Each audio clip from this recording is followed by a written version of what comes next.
নমস্কার, শুরু করছি প্রতিচ্ছবি সংবাদ।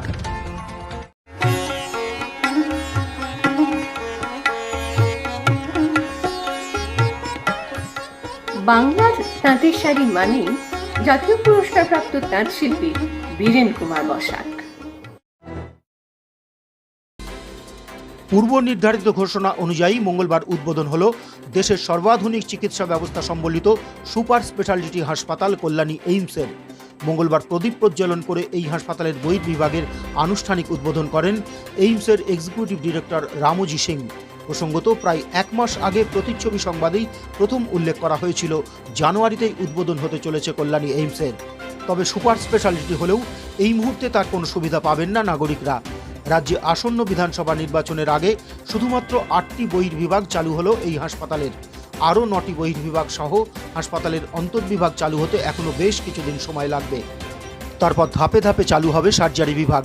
এদিকে হাসপাতালের বেশিরভাগ কাজ শেষ না করেই তড়িঘড়ি উদ্বোধন করা প্রসঙ্গে অনেকেই বলছেন, ভোট বড় বালাই বলেই পরিকাঠামো ঠিক না হওয়া সত্ত্বেও ভোট ঘোষণার ভয়ে আগেভাগেই উদ্বোধন করা হলো এই হাসপাতাল। এমনকি এইমসের জমি রাজ্য সরকার দেওয়া সত্ত্বেও রাজ্যকে অন্ধকারে রেখেই অনাড়ম্বরভাবে এইমস চালু করার পেছনেও রাজনৈতিক কারণ বলে দাবি করছেন শাসক দলের অনেকে। এদিন হাসপাতালের উদ্বোধন করে ডক্টর রামজি সিং বলেন, আপাতত 8টি বিভাগ দিয়ে বহির্বিভাগ চালু করা হলো। আশা করা যাচ্ছে আগামী এপ্রিল মে মাসের মধ্যে সম্পূর্ণ বহির্বিভাগ চালু করা যাবে। তিনি বলেন, প্রয়োজনীয় স্টাফ, অন্যান্য যন্ত্রপাতি, আসবাব ইত্যাদি না আসা পর্যন্ত হাসপাতালের অন্তর্বিভাগ চালু করা যাচ্ছে না। বর্তমানে হাসপাতালের জন্য বিভিন্ন ফ্যাকাল্টিও নিয়োগ করা হয়েছে। এরপর নন টিচিং ও নার্সিং স্টাফ নিয়োগ হলে এবং প্রয়োজনীয় অন্যান্য সামগ্রী চলে এলেই তবে সম্পূর্ণ কাজ শুরু হবে। अभी छोटे स्तर पे ओपीडी शुरू हुआ है 8 डिपार्टमेंट से, जिसमें medicine, surgery, ops gynae, IENT, paediatrics, psychiatry और डर्मेटोलॉजी हैं। पेशेंट्स का अभी कंसल्टेशन सर्विस शुरू हुआ है और 150 से 200 मरीज से ज़्यादा जो है अभी हम नहीं देख पाएंगे, क्योंकि हमारे पास में अभी मैन पावर कम है।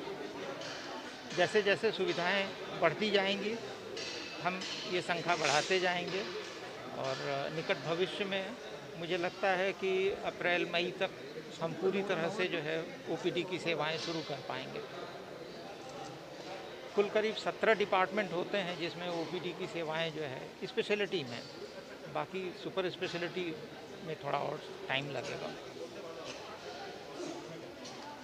मैं बधाई देना चाहता हूं हमारे क्लिनिकल डिपार्टमेंट के फैकल्टी मेंबर्स को, जिन्होंने दिन रात मेहनत करके ओपीडी शुरू करने लायक स्थिति बना ली है और इन लोगों का ही एफर्ट था कि जो हम आज ये शुरू कर पा रहे हैं।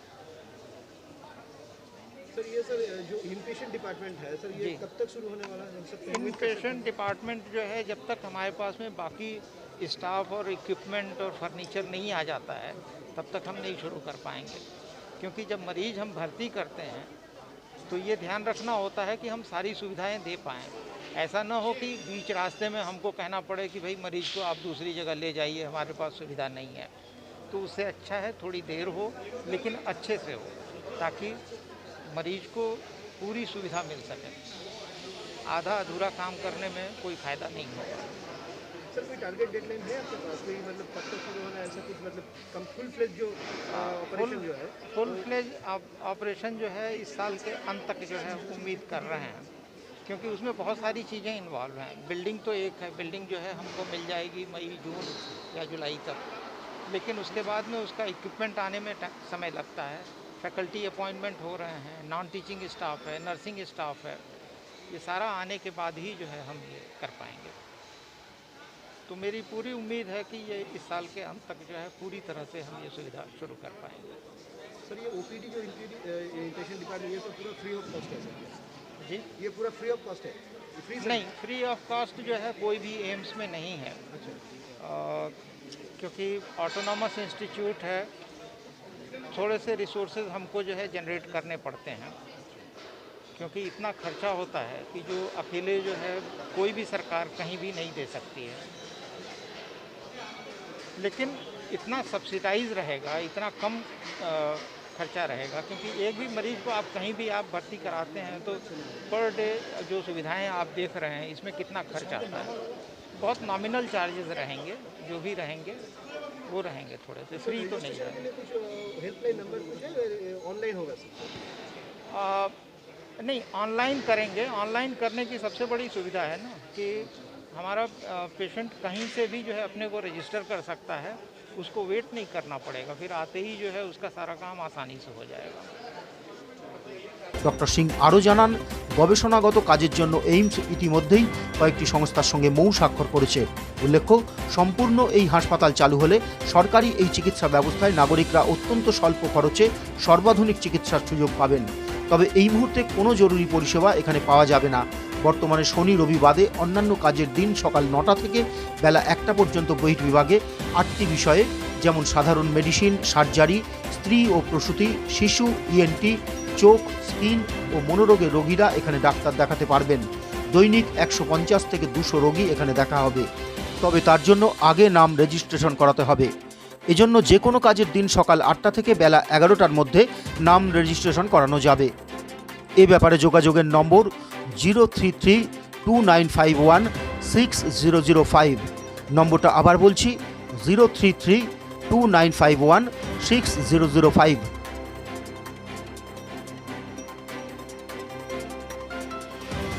কল্যাণী থেকে রঞ্জন ভট্টাচার্যের রিপোর্ট, প্রতিচ্ছবি সংবাদ। রক্ত, মল, মূত্র, কফ, হরমোন পরীক্ষা, ultrasonography, colour Doppler, ECG, digital X-ray সহ একাধিক স্বাস্থ্য পরিষেবা নিয়ে আপনাদের সাথে হেলথ কেয়ার ডায়াগনস্টিক সেন্টার। এখানে বিশেষজ্ঞ ডাক্তারবাবুরা বসছেন সপ্তাহের প্রতিদিনই। পাওয়া যাচ্ছে অর্থোপেডিক্সের সমস্ত রকম জিনিস। Health care diagnostic centre, Shantipur Sundarshri cinema হলের বিপরীত, শ্যামবাজার। ফোন 7001900421 অথবা 9932364303। Low back pain, osteoarthritis, spondylitis, paralysis, sciatica, polio, sports injury সহ যে কোনো চোট আঘাতে অভিজ্ঞ টেকনিশিয়ান দ্বারা অত্যাধুনিক প্রযুক্তির ব্যবহারে রোগীদের নিরাময়ের পথে নিয়ে চলেছে শান্তিপুরের একমাত্র physiotherapy centre, green life physiotherapy centre, a unit of health care management system. আমাদের ঠিকানা তামিলিপাড়া স্ট্রিট, জগদ্ধাত্রী মন্দিরের পাশে, শান্তিপুর, নদিয়া। কল ও হোয়াটসঅ্যাপ 9474022628। সম্ভবত শান্তিপুর থেকে বিজেপির প্রার্থী করা হচ্ছে না শান্তিপুরের বর্তমান বিধায়ক অরিন্দম ভট্টাচার্যকে। বিশ্বস্ত সূত্রের খবর, তেমনই ইঙ্গিত এসেছে দলীয় সূত্রে। প্রসঙ্গত, এখানকার তৃণমূল বিধায়ক বিজেপিতে যোগ দেওয়ার পর বিজেপির অভ্যন্তরে যে ক্ষোভের সঞ্চার হয়েছিল এবং গত পঞ্চায়েত ভোটে খুন হওয়া শান্তিপুর মেলের মাঠ এলাকার বিজেপি বুথ সভাপতি বিপ্লব শিকদারের পুত্রের ফেসবুক লাইভ প্রকাশ্যে চলে আসার ফলে উদ্ভূত পরিস্থিতি সামাল দিতে 25শে জানুয়ারি কলকাতায় বিজেপি দপ্তরে ডাকা হয়েছিল শান্তিপুরের বিভিন্ন মণ্ডল সভাপতি এবং খুন হওয়া বিপ্লব শিকদারের পুত্রকে। সেখানে দলের নেতৃবৃন্দ শান্তিপুরের নেতা ও কর্মীদের কাছে তাদের ক্ষোভের কারণ জানতে চান। তারা কারণ ব্যাখ্যা করেন বলে সূত্রের খবর। ওই সভায় উপস্থিত ছিলেন দলের কেন্দ্রীয় নেতা কৈলাস বিজয়বর্গীয়। বিশ্বস্ত সূত্রে জানা গিয়েছে, ওই সভায় নাকি ইঙ্গিত দেওয়া হয় শান্তিপুরের বর্তমান বিধায়ককে অন্যত্র কাজে লাগানো হবে। সভায় পরে এসে যোগ দেন বিজেপি নেতা অর্জুন সিং। তিনি নাকি বলেন, ও আমার এলাকার লোক।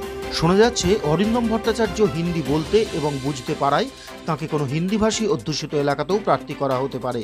তবে এসবই বিভিন্ন সূত্রে পাওয়া টুকরো টুকরো খবরের কোলাজ। স্থানীয় বিজেপি নেতৃত্ব অবশ্য এ ব্যাপারে স্পিকটি নট। তারা বলেছেন, এসবের বিন্দু বিসর্গ আমাদের জানা নেই। উল্লেখ্য, স্থানীয় বিধায়ক বিজেপিতে যোগ দেওয়ার পরে শান্তিপুরে বিজেপির অভ্যন্তরে যে ক্ষোভের আঁচ দেখা গিয়েছিল তা অনেকটাই স্তিমিত হয়েছে বলে রাজনৈতিক মহলের অভিমত। তার পেছনে এই সমীকরণ কিনা তা অবশ্য জানা যায়নি। প্রতিচ্ছবি সংবাদ। শীত পড়তেই সিটি বাজার সেজে উঠেছে শীতের পোশাকে। থাকছে সিলেক্টিভ আইটেমের ক্ষেত্রে আপ টু 40% ডিসকাউন্ট। এছাড়াও এখানে পাবেন নিয়মিত পোশাক যেমন jeans pant, shirt, T shirt, মহিলাদের চুড়িদার, শাড়ি এবং ছোটদের পোশাকের বিপুল সম্ভার। সিটি বাজার আপনার পারিবারিক শপিং এর একমাত্র ঠিকানা। সিটি বাজার, মতিগঞ্জ মোড়, শান্তিপুর। ফোন 9775365955। শান্তিপুরে এখন নদিয়া জেলার প্রথম মেকআপ স্টুডিও ও ইউনিসেক্স ফ্যামিলি সেলুন ক্রিস্টাল। এখানে hair cutting, hair colouring, hair spa, hair straightening সহ পুরুষ ও মহিলাদের যাবতীয় রূপচর্চার দায়িত্বে রয়েছেন এক্সপার্ট প্রফেশনাল হেয়ার কাটার ও বিউটিশিয়ান। আমাদের ঠিকানা 42/1 নেতাজি সুভাষ রোড, কাশ্যপপাড়া মোড়, শান্তিপুর পোস্ট অফিসের বিপরীত। মোবাইল 9091472852 অথবা 7407232300। আসন্ন ভোটের আগে তাৎপর্যপূর্ণভাবে সরকারি কর্মচারী ও পুলিশ প্রশাসনের কর্মীদের নিরপেক্ষ থাকার পরামর্শ দিলেন রাজ্যপাল জগদীপ ধনকর। বুধবার নদিয়ার তেহট্টে শহীদ সুবোধ ঘোষের পরিবারের সাথে দেখা করতে আসেন তিনি। প্রসঙ্গত, কয়েক মাস আগে কাশ্মীরে পাকিস্তানি সেনাদের হামলায় মৃত্যু হয় তেহট্ট রঘুনাথপুরের জওয়ান সুবোধ ঘোষের। মূলত তাদের পরিবারের সঙ্গে দেখা করতেই রাজ্যপাল এদিন তাদের বাড়ি আসেন। এদিন রাজ্যপালের সঙ্গে ওই বাড়িতে আসতে দেখা যায় রানাঘাট লোকসভা কেন্দ্রের সাংসদ জগন্নাথ সরকার এবং শান্তিপুরের দলত্যাগী বিধায়ক অরিন্দম ভট্টাচার্যকে। সেখানেই রাজ্যপাল সাংবাদিকদের সামনে বলেন, সরকারি কর্মচারীরা রাজনৈতিক পক্ষপাতিত্ব করছেন, যা উচিত নয়। তাদের সতর্ক করে তিনি বলেন, আপনারা সরকারি কর্মীরা সরকারি চেয়ারে বসে রাজনৈতিকভাবে যদি নিরপেক্ষ না থাকেন তবে আপনাদের বিরুদ্ধে অবশ্যই আইনত ব্যবস্থা নেওয়া হবে। একই সঙ্গে তিনি বলেন, রাজ্যপালের পদে থেকে কোন রাজনৈতিক দল কি করলো বা তাদের মতাদর্শ কি সে সম্পর্কে আমার বলার কিছু নেই, কিন্তু আমি এটা নিশ্চিতভাবে বলতে চাই যে মানুষ যাতে নির্ভয়ে ভোটাধিকার প্রয়োগ করতে পারে সে বিষয়টি আমি দেখব। कैसे हों, नियमानुसार हों और हर मतदाता को अधिकार हो, बिना भय के, बिना संकोच के, बिना परिणाम के वो अपने मत का उपयोग कर पाए। 2021 प्रांत के लिए बहुत चुनौतीपूर्ण है। अब तक पश्चिम बंगाल की पृष्ठभूमि चुनावों को लेकर चिंता का विषय बनी हुई है। 2018 के पंचायत चुनाव को देखें तो एक भयावह स्थिति सामने आती है। 2019 लोकसभा में भी कोई चरण ऐसा नहीं गया जिसमें हिंसा न हो। आपसे आग्रह करता हूं, याचना करता हूं, अनुरोध करता हूं, हमें यह छवि बदलनी पड़ेगी। हमारे यहाँ प्रजातंत्र को मजबूत करने के लिए, प्रजातंत्र की जड़ें गहरी हों, प्रजातंत्र फले फूले, उसके लिए जरूरी है कि हम चुनाव निष्पक्ष होने के साथ साथ रक्त रंजित न होने दें। कर दुनिया को दिखाना है कि पश्चिम बंगाल देश में एक उदाहरण प्रस्तुत करता है कि यहाँ चुनाव कानून के हिसाब से, संविधान के हिसाब से रक्त रंजित नहीं होंगे। मतदाता स्वतंत्र रूप से अपना काम करेगा। इसमें सबसे बड़ी भूमिका मतदाता की है। ये जो बहुत बड़ा महायज्ञ है, इसमें आहुति देने वाला सबसे बड़ा स्टेक होल्डर वो मतदाता है, जो प्रजातंत्र की इमारत को निर्माण करता है। मेरे लिए चिंता का विषय है और समाज के लिए चिंतन का विषय है सरकारी कर्मचारी का रोल, प्रशासन और पुलिस का रोल। कानून इस बात की इजाजत नहीं देता कि सरकारी अधिकारी राजनीति करे। सरकारी अधिकारी का आचरण इस बात की इजाजत नहीं देता कि वो राजनीतिक गतिविधि में लिप्त रहे, कि वो पॉलिटिकली न्यूट्रल रहेगा। ये बात आपका राज्यपाल नहीं कह रहा है। ये भारत के संविधान के तहत जो कानून निर्मित किए गए हैं, जो निश्चित करते हैं कि सरकारी कर्मचारी का क्या आचरण हो, उसका एक मूलभूत सिद्धांत है कि सरकारी कर्मचारी पॉलिटिकल न्यूट्रल रहे। मैं पॉलिटिकल न्यूट्रलिटी देख नहीं रहा हूं। पॉलिटिकल न्यूट्रलिटी नहीं रहेगी तो दीमक की तरह प्रजातंत्र की जो इमारत है वो ढह जाएगी। हम इसको बर्दाश्त नहीं कर सकते। मेरी शपथ का हिस्सा है कि राज्यपाल होने के नाते, प्रथम सेवक होने के नाते मैं संविधान को प्रिजर्व करूं, प्रोटेक्ट करूं, डिफेंड करूं और पश्चिम बंगाल की जनता की सेवा करूं। मैं याचना करता हूं, हाथ जोड़कर सरकारी कर्मचारियों से अनुरोध करता हूं, प्रार्थना करता हूं, इस प्रकार का खिलवाड़ बंद कर दें। They must understand writing on the wall. अब यह बिल्कुल बर्दाश्त नहीं होगा। कोई भी सरकारी कर्मचारी यदि अगर इस गलत फहमी में है कि वो राजनीतिक गतिविधि करेगा, राजनीति में लिप्त होगा, सरकारी वाहन का, सरकारी दफ्तर का, सरकारी पद का राजनीति के लिए उपयोग करेगा, इसके गंभीर परिणाम होंगे। ये मेरी समझाइश भी है, मेरी कड़ी चेतावनी भी है। बहुत नपे तुले संजीदगी शब्दों में कहना चाहता हूं, जो भी सरकारी कर्मचारी राजनीति में लिप्त रहेगा, कानून के शिकंजे से किसी भी हालत में नहीं बचेगा। और ये इसलिए आवश्यक है क्योंकि उसका ये कदम सबसे बड़ा कुठाराघात करता है प्रजातांत्रिक व्यवस्था पर, प्रजातांत्रिक मूल्यों पर, जिसके लिए लाखों लोगों ने अपनी शहादत दी है। मीडिया का बहुत बड़ा रोल है। खास तौर से आप लोगों को गुजारिश करूंगा, निर्भीक तरीके से आप प्रजातंत्र के প্রতিচ্ছবি সংবাদ। উৎসব মরশুমে সেজে উঠেছে লোকনাথ শাড়ি সেন্টার। এখানে শাড়ি ছাড়াও আপনি পাবেন মহিলাদের কুর্তি, লেগিংস, পুরুষদের শার্ট, টি শার্ট একেবারে পাইকারি মূল্যে। এখন লোকনাথ শাড়ি সেন্টারে 15,000 টাকার বেশি কেনাকাটা করলেই পাওয়া যাচ্ছে একটি আকর্ষণীয় বেনারসি শাড়ি। আমাদের ঠিকানা 35 রামপদ সরণি, নিউ সূত্রাগড় স্পোর্টিং ক্লাবের বিপরীত, সূত্রাগড়, শান্তিপুর। কল 9851313734 অথবা 8906142021। Email gopalroy95@gmail.com। Raju sari centre. এখানে পাবেন ঢাকাই, জামদানি, টাঙ্গাইল সহ শান্তিপুরি তাঁতের প্রচুর কালেকশন। আমরা নিজেরাই শাড়ি প্রস্তুতকারক, তাই একমাত্র আমাদের কাছেই পাবেন ন্যায্য মূল্যে সঠিক মানের শাড়ি। রাজু শাড়ি সেন্টার, প্রোপাইটার মিলি দাস, আচার্যপাড়া, সূত্রাগড়, শান্তিপুর, নদিয়া। ফোন 7602629564 অথবা 7001474918। অনেকটা টয় ট্রেনের ধাঁচে এই ছোট ট্রেনের কথা অনেকেরই স্মৃতিতে আছে এখনো। 1899 সালে তার যাত্রা শুরু হয়েছিল, আর শেষ ট্রেনটা চলেছিল 2010 সালের 17 জানুয়ারি। তারপর উঠে গিয়েছিল শান্তিপুর নবদ্বীপ ঘাট ন্যারোগেজ রেল লাইন। কথা ছিল বছর দুয়েকের মধ্যেই আবার সেখানে চালু হবে ব্রডগেজ লাইন। সেই অনুযায়ী 2012 সালের ফেব্রুয়ারি মাসে শান্তিপুর থেকে কৃষ্ণনগর ব্রডগেজ লাইন উদ্বোধন করেছিলেন তৎকালীন রেল মন্ত্রী মমতা বন্দ্যোপাধ্যায়। তারপর থেকেই থমকে আছে পরের কাজ। সাংসদ জগন্নাথ সরকারের অবশ্য দাবি, রেলের পক্ষ থেকে কাজ অনেকটাই হয়েছিল, কিন্তু রাজ্য সরকার সহযোগিতা না করায় জমি অধিগ্রহণের কাজ আটকে আছে। তার বক্তব্য, আমঘাটা থেকে গঙ্গার ওপরে রেল ব্রিজ করে দিয়েছে রেল মন্ত্রক, কিন্তু তার পরের জায়গাগুলো উচ্ছেদের ব্যবস্থা করেনি সরকার। জগন্নাথ বাবুর দাবি, তারা সংশ্লিষ্ট মানুষদের সঙ্গে কথা বলেছেন, তারা জমি ছেড়ে দিতেও রাজি হয়েছেন। এদিকে বিষয়টি খতিয়ে দেখতে শিয়ালদহ বিভাগের ডিআরএম এসপি শ্রীনিবাসনের নেতৃত্বে রেল দপ্তরের একটি উচ্চ পর্যায়ের দল আজ কৃষ্ণনগর থেকে নবদ্বীপ লাইন সংলগ্ন এলাকা পরিদর্শন করেন এবং খোঁজ খবরও নেন। তাদের সেখানে স্বাগত জানিয়ে সাংসদ জগন্নাথ সরকার সেখানে অনতিবিলম্বে যাতে রেল লাইনের কাজ শুরু করা যায় সে ব্যাপারে তাদের সঙ্গে কথা বলেন। এদিকে সাংসদ সহ রেল কর্তাদের কাছে পেয়ে গ্রামবাসীরা এদিন তাদের কাছে অবিলম্বে রেল চালুর দাবি জানান। আমাদের অসুবিধা হচ্ছে,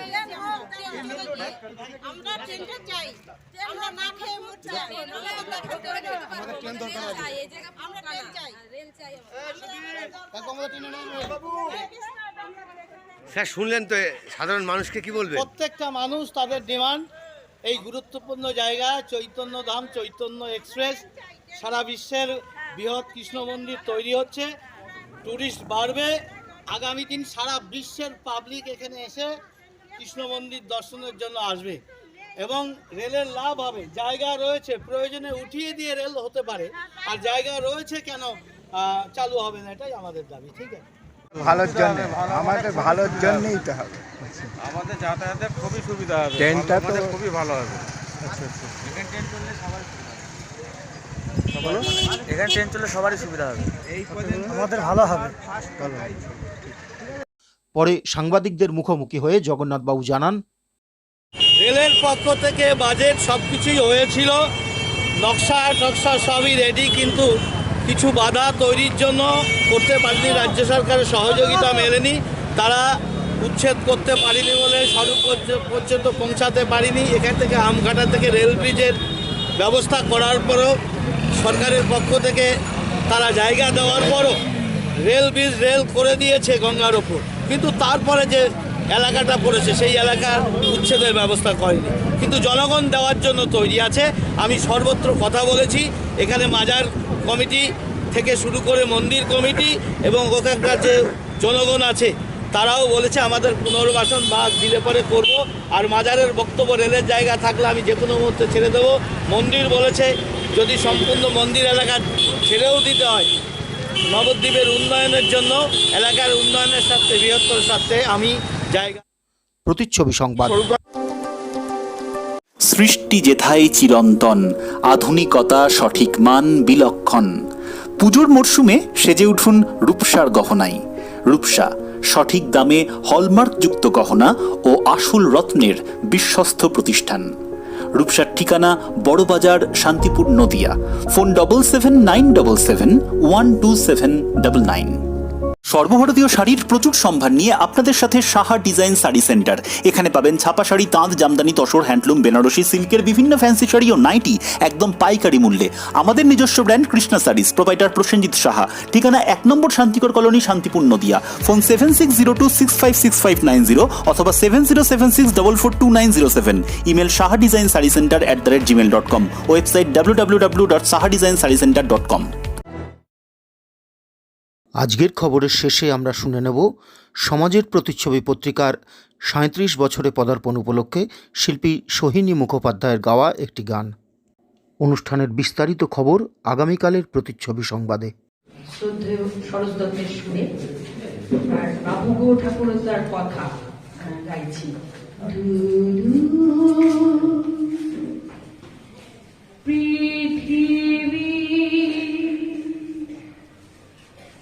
তত দূর পথের সীমানা, যেখানে যখন যাবে খোঁজে নেব ঠিকানা। যত দূর পৃথিবী তত দূর পথের সীমানা, যেখানে যখন যাবে খুঁজে নিব ঠিকানা।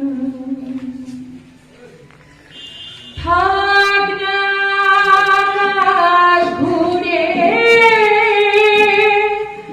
আধার করা মেঘ, হাজার বছর ধরে জমে থাকা বেশ। চন্দ্র সূর্য দুটি চোখে তারা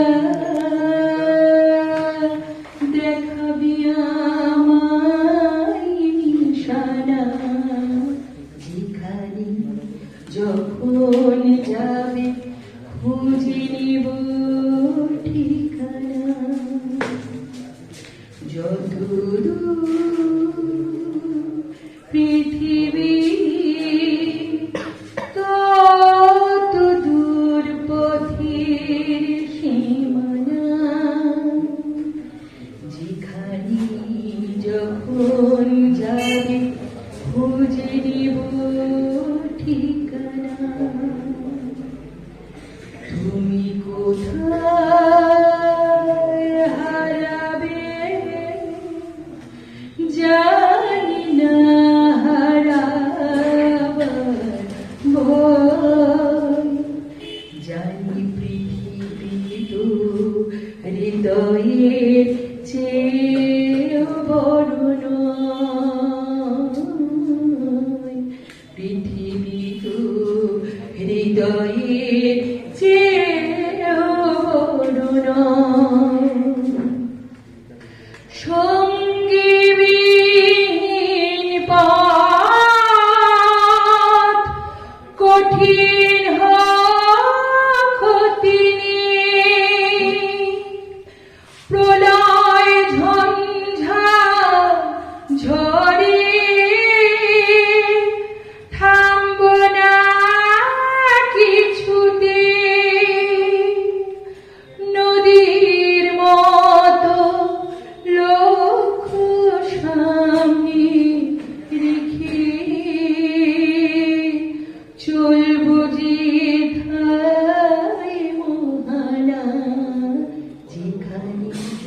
যখন যাবে খুঁজে নিব ঠিক